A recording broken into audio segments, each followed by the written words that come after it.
church. So wanted to do something a little different this week for our study. I'm standing outside right now. It's about 5 o'clock in the morning, and there's this incredible thunderstorm going on. And I love when it rains, especially when it rains at night, when I get to just lay in my bed and listen to the rain. And the lightning has been so incredible. I don't know if you'll be able to see any behind me, but it's been lighting up the whole night sky. It's pitch black, and then all of a sudden, out of nowhere, this giant bolt of lightning will just light up the whole sky. And it's amazing to look at. And so I'm sitting out here praying and worshiping, and I thought I would welcome you into that time and just share with you a word from 1 Samuel 3 in the midst of this. 1 Samuel 3 is a really interesting chapter because God calls Samuel. So we already know that God has anointed Samuel.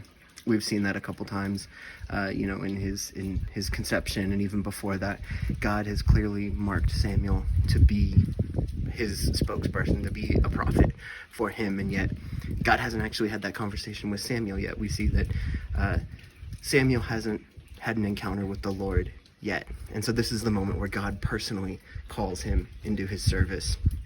But right before that, we get this really interesting tidbit.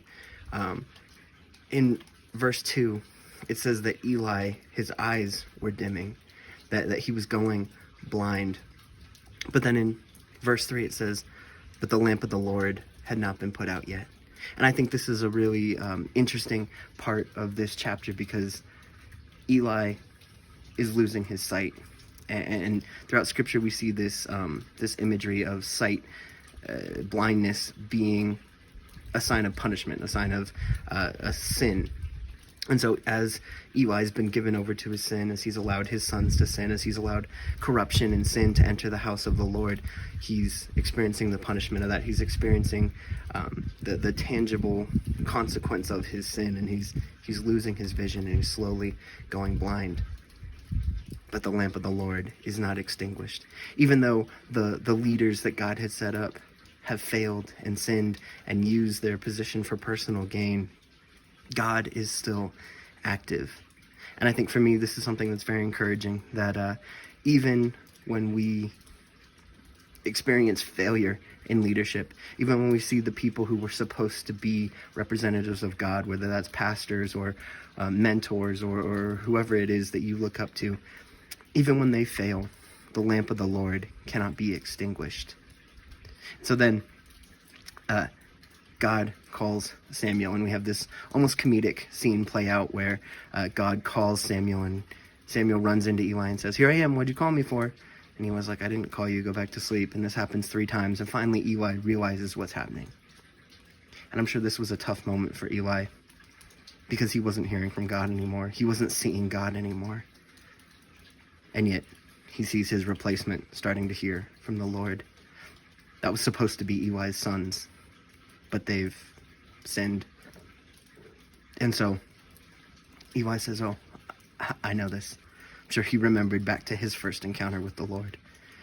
And so what he told Samuel to do is go back, lay down, and then the next time you hear him call you, say, "Here I am, Lord."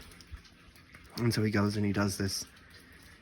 And in the darkness, it says it was still dark and shadowy, and Samuel can't quite make out who's standing there, but the Lord is there in his presence with him, calling him into his service. And I think this is a really beautiful picture. God didn't have to be there in the room. He could have called him from a distance. But that's not the God that we serve. We serve the type of God who stands there even in the shadows, even when it's hard for us to see him, even in the dark of night. And he calls us by name. And so this is where I'm at right now. This is a tough season of life. This is a tough year for all of us. If you listen to the sermon on Sunday, I personally have had to overcome a lot in the last year. Sometimes it feels like I'm standing here in the middle of night. It feels like the world is dimming. And yet somehow every time in those moments, there's a flash of lightning, and God reminds me that the lamp of the Lord has not been extinguished.